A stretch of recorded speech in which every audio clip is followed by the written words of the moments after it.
In keeping with my promise to bring you things that I thought would be helpful this year for you individually as well as professionally, I realize that most of us probably know a veteran.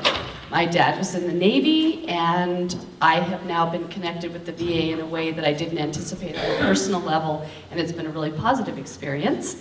And I have had Chris Bingham, who is the Sonoma County Veterans Services Officer, come on my radio show a couple of times, and I wanted you to hear from a neutral party. He is funded by the county, it's not part of the Veterans Administration, about how the pensions work and the aid and attendance work, because I think that's going to apply to a lot of us professionally and possibly personally. So, Chris, thank you for leaving your busy office to speak with us today. He's going to leave about 5 to 10 minutes for questions as well after he explains and turns off his phone. That's not your phone? That's not mine. Okay. Kelly's phone. In our organization, that's a $20 fine. Thank you. Thank you, Kira. Okay, so I'm going to hit my timer for 20 minutes. That way I save some time to talk. Can everybody hear me okay with that, if I don't use the mic? No, don't use the mic. Okay. Okay, well, thank you for having me today. I'm not going to just talk about pension with aid and attendance. I'm also going to talk about some basics in veteran benefits, because the pension with aid and attendance and the death pension are a small subset of things that maybe your clients may be eligible for. But before I start the conversation, I do want to preface an item, because it came up in here earlier, and you know, my office really does want to reach out to the LGBT community. We have a large number of LGBT clients, but they still remain kind of a hidden subset of veterans. And I know that there are very many LGBT veterans that are probably still reeling from the years of how they were treated. But the laws have recently changed, and the federal law now recognizes gay marriage in the states that recognize it. And we have had a number of clients coming in to have their partners recognized on their VA awards as spouses, etc. Additionally, we may have members in our community that during the ages in the past where they got a less than honorable discharge for that. And there are potentially remediations for that now with the change in the law. So with that, I will continue on into my presentation. We are not the VA. We work for the county, and we work for our clients. We are advocates for our clients, and we are a free service, and we are really good at what we do. Just to give you a scope of what we've done in the last 6 months, our fiscal year to date, we've helped bring in about $6 million of new and retroactive benefits to our clients in the forms of disability compensation and various pensions. Many veterans had some sort of injury from their service. They may not even know they have an injury from their service. And our goal in that is to help them identify potential benefits they're eligible for and help them apply in the process. Dealing with the VA, for those of you that have dealt with them, is very hard. It's a very much a legal process, and if you make a mistake in the application process, you commit yourself to VA purgatory for 6 to 12 months. My staff's job is to help people with the application process. The biggest thing we deal with is hearing loss and tinnitus, and then post-traumatic stress disorder. And so we really encourage all veterans to come through our office to get a benefit review. On to non-service connected disability pensions, also known as aid and attendance. Those are means tested benefits. So there are basic net worth and income requirements associated with that. And there are cottage industries out there. There may be a few reps in here that help people reposition their assets to make them eligible.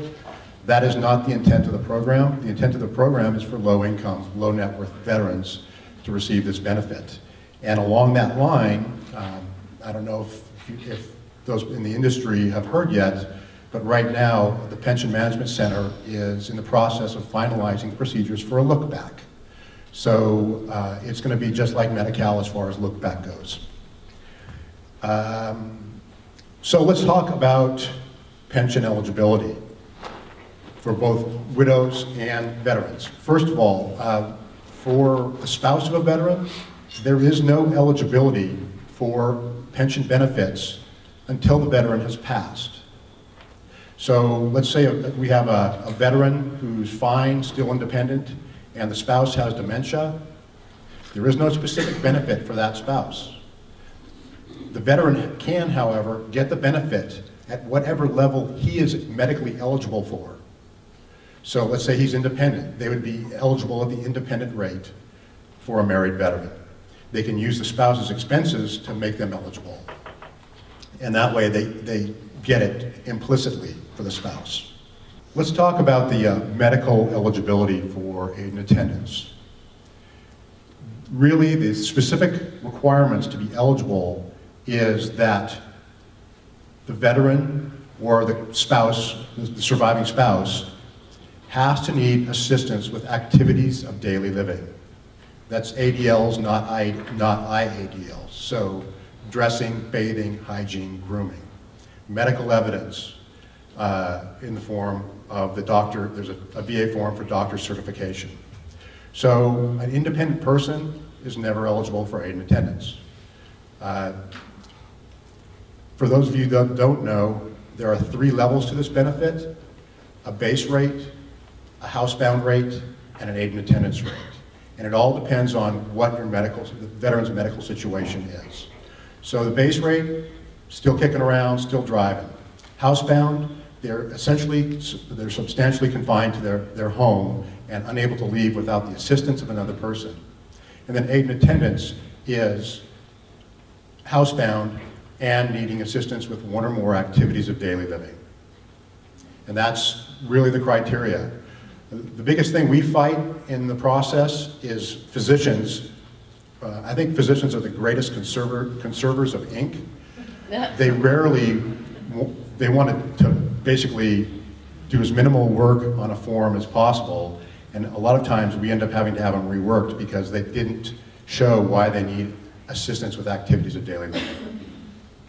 So the second part really of the aid and attendance process is that when they meet the net worth criteria, so approximately $80,000 excluding their primary residence and personal possession. And that can be a moving target based on the veteran's age and their asset depletion rate. So I've had surviving spouses with $31,000 get denied because based on their asset depletion rate, they said that they were likely to outlive their money. The spouse was 94 years old, and she was probably in the negative about $200 a month. So based on that, she would statistically outlive her money. So oftentimes there are other things that we can show in the process to show how they're expending their resources. The VA will not consider non-medical expenses to reduce people's income to make them eligible, but they will consider all expenses to deal with their asset depletion rate. So medical expenses. What does the VA, let me take a step back. So here's what the VA does. They look at household gross income from all sources. This is after the $80,000 means test, approximately. Look at household income from all sources. They allow it to be reduced by predictable recurring expenses. So when you establish, this benefit is essentially looking backwards at the preceding 12 months of eligibility. But when you start the benefit, there is no preceding 12 months. So you can't look at all the medical expenses. So they allow a subset of expenses to be considered. And that is things like Medicare Part B premiums, Medicare Part D, any Medicare supplement insurances, caregivers, care facilities, Life Alert, and that's essentially the only expenses that the VA is going to allow to reduce the income. So I like to explain this normally to my clients in the form of an example. Let's say a veteran and spouse have $2,500 a month in income. If they had no medical expenses, they wouldn't be eligible for this benefit. And last year's maximum was a little over $2,000 a month. Well, let's just call it $2,100. With the new COLA, it's going to be right around there. And so their income was over, their household gross income was over $2,100. So they wouldn't be eligible for the benefit. Now let's say they have a caregiver coming in and they're paying $1,100 a month for helping bathe the veteran. So actually let's say it's 15 for nice round numbers. So 25 minus 15 it would be $1,000, and that would be their adjusted income. They compare $1,000 to the max benefit, we're calling it $2,100, and they would pay them $1,100 as their benefit. Now let's say they move into long-term care and it's $4,500 a month, if they're lucky. So 25 minus 45 in VA math is 0. The VA says your income is 0 for VA purposes. They compare 0 to the max benefit of $2,100, and they would pay them the $2,100. And that's a simplistic way of how the benefit works.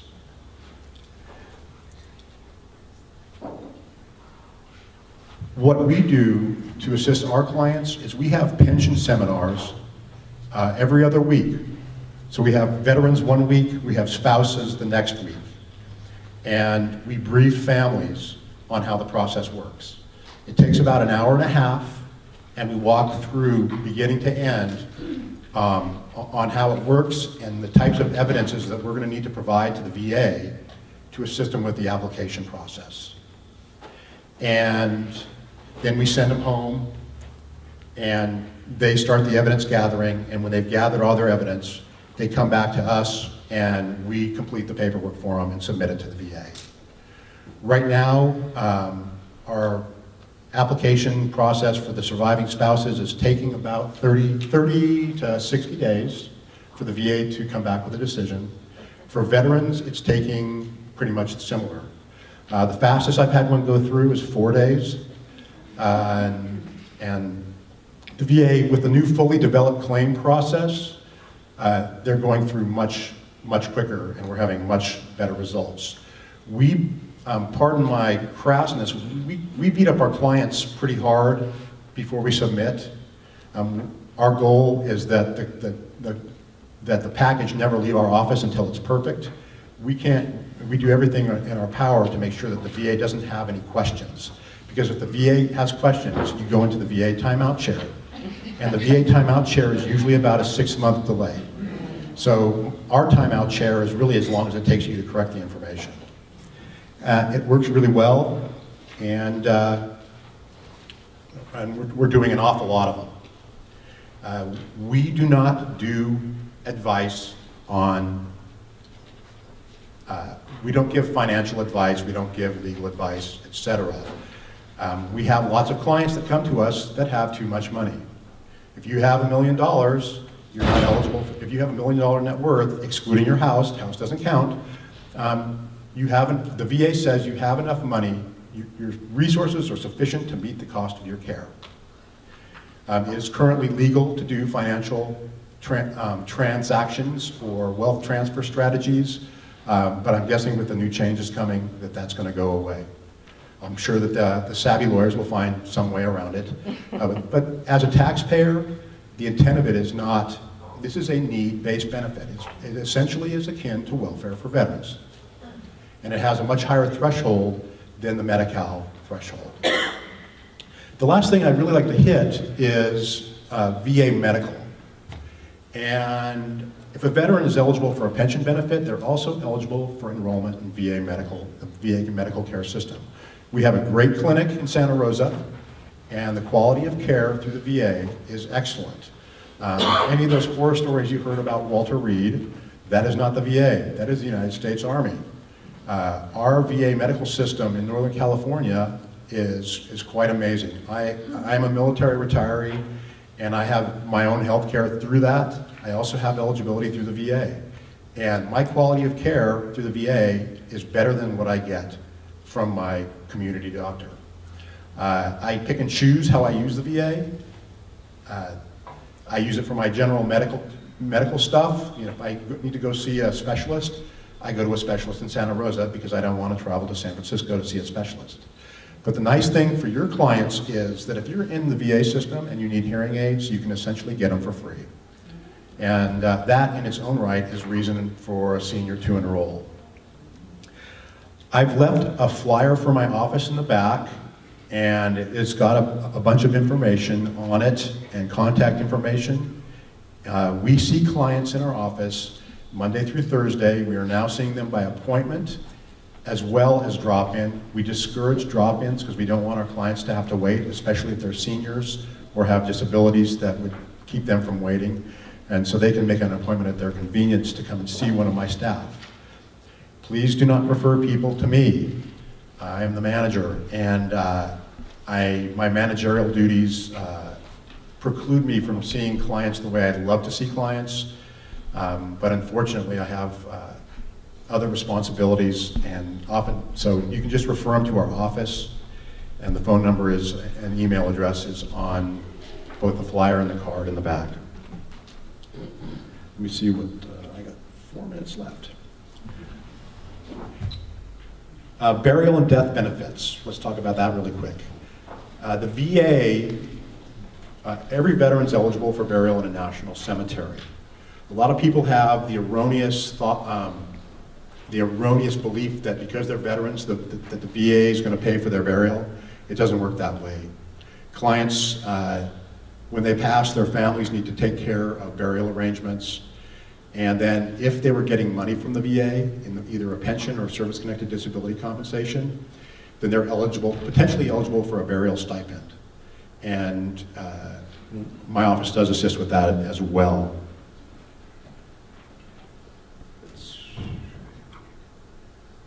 I think that that's the only thing I really want to talk about that would be germane to this group. At this point in time, I'd like to open it up for questions. Okay, let's start over here. Thanks, Chris. Really appreciate you talking about this.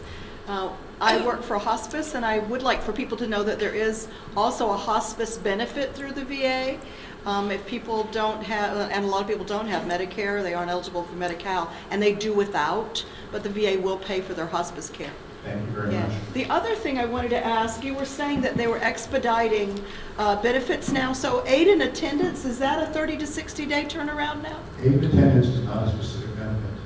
Aid in attendance is called a non-service disability pension, and yes, when the claims are done correctly, they're going through in 30 to 60 days. Oh, wow, because we usually don't even try because our patients come on so late, and it was taking 6 months. If their cases are not complex financially, and we can actually get those expedited based on terminal status as well. And I have a few silver bullets that I can use a couple different ways, and in that situation, we can potentially get it expedited. Thank you so much. Okay. When you talk about veterans, is that anybody that served in the military, or do they have to have served during a particular time of conflict? Okay, thank you for that question. That is excellent. Anybody who served honorably is a veteran. As far as the pension with aid and attendance goes, they had to have specific service dates. So it's World War II vets, Korea vets, and Vietnam vets. There are specific delimiting dates. They had to have 90 days of service, and they had to have 1 day during the time of war. Didn't have to be in the fight, just had to be in the service. So if people have questions, they can contact us, and we can assist them with the specific dates. So that means the Iraqi vets are not eligible? The current conflict vets are eligible. In general, this pension benefit that we talked about, they're not going to be eligible because if they're under the age of 65, they have to be permanently and totally disabled to be eligible for it. So it's not just an income test, it's a disability test. After age 65, the law presumes eligibility for veterans. And spouses can be of any age. So we have some younger spouses that have had their veteran husband die and have no income, and they can get it based on that. Yes, ma'am? Are divorced spouses of veterans eligible? In general, no. I would have to give you the legal answer. It depends, but the depends part is really, really minute. And there's very specific legal cases where they might be, and usually it involves the veteran having a service-connected psych disability, and the basis for the termination of the marriage was the psych disability. In the back. I train a lot for our communities, and not only assisted living but independent too, and not in this county but another county. Quite a few residents were getting the benefit in the independent communities and no care was given. Excellent. They just brought up. The VA changed the law about a little over a year ago. So in the past, there's been a lot of abuses of this benefit. I've seen downright fraudulent, where an independent living filled it out as if it were a skilled nursing facility. But independent livings does not meet the requirement for eligibility for this benefit because the people that are in it are independent, except for one case.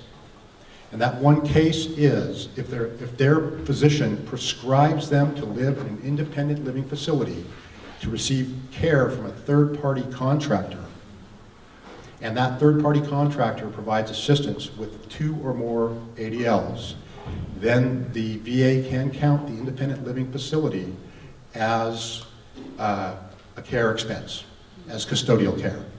So are the ones that were granted this, were they grandfathered in, or are they no longer receiving that? You know what? Unfortunately, the enforcement with the VA is very lax, and the numbers are so high that until they get specific information that would show those people are essentially getting the benefit that they shouldn't get. In the front. Hi. Thank you very much for the information you provided. I'm wondering, I often get calls from somebody who needs some type of equipment like a stair lift or an overhead track system or that type of thing to help them to stay in their home. And I'm wondering, when I ask them, because they don't have the money for it, if they are a vet at all. And so is that something that your office would be able to help them with in getting the eligibility rolling? That's a great question, and my office does not assist with that, but what we do is we refer them to the VA medical system. So if you are enrolled in the VA medical system, their doctor can prescribe those things for them, and then they can get those services through the VA. Okay, so then I would refer them to you to get the ball rolling and started? You could do that, or if they have their discharge paperwork, they could go straight to the VA clinic on the corner of Brickway and Airport. It's about 300 yards from office. Yes. Yeah, so like our clients that are enrolled that need those services, we have them work through their medical social worker and get those things prescribed. Hi, Chris G., the Council on Aging. Thank you for all you do, and we use you a lot, so thank you for that. In a reverse situation, a veteran caring for a disabled spouse, see if I'm correct on this, we need to expand the veterans benefits because there would be no benefit for the care for the spouse, correct? Correct. Okay, thank you. So in that situation, you could do, if the veteran met the eligibility for the pension, I have a great example. I had a client who's still playing golf, still totally independent. His wife's in a locked facility. It's $6,000 a month. And her expenses are used to reduce his income, and they were getting the benefit at the independent married rate, which was $1,360 a month. Thank you. Just a question of the paperwork. So you assist the parties fill out all the paperwork and make sure that it's all correct, and it's sent into the VA. Does the VA respond to you or to the veteran, and going on, do you help them follow up if it's like been months and months and they haven't heard? Do you go back to the VA on their behalf? We do reactive, in the most cases, we do reactive case management. So we assume no news is good news. We do get copies of what they get from the VA. If they have questions, our expectation is that they come to us with the questions, and we can follow up on status. The way things have been working, most of the time people are getting benefits before they know to ask a question. So but if they have questions and they're our clients, we can follow up with them. I'm just kind of surprised about your response about the 2 to a couple of months, because I applied for benefits based on my mother, because my father was deceased. And it took 8 months for them to respond, and the paperwork was all fine. They never wanted anything additional. When did you apply? December 2011. Okay, back then they were taking 12 months to process. With the new process, so that's under the old process, now they have the fully developed claim process. And I had a client who applied in October of 2012, and his good friend applied in May of 2013, and actually I think basically they both got notified at the same time. So that slow time is now, that's the past. All the new claims are going through rather quickly. Okay, in the back. You mentioned a pension seminar, a brief on families and how it works.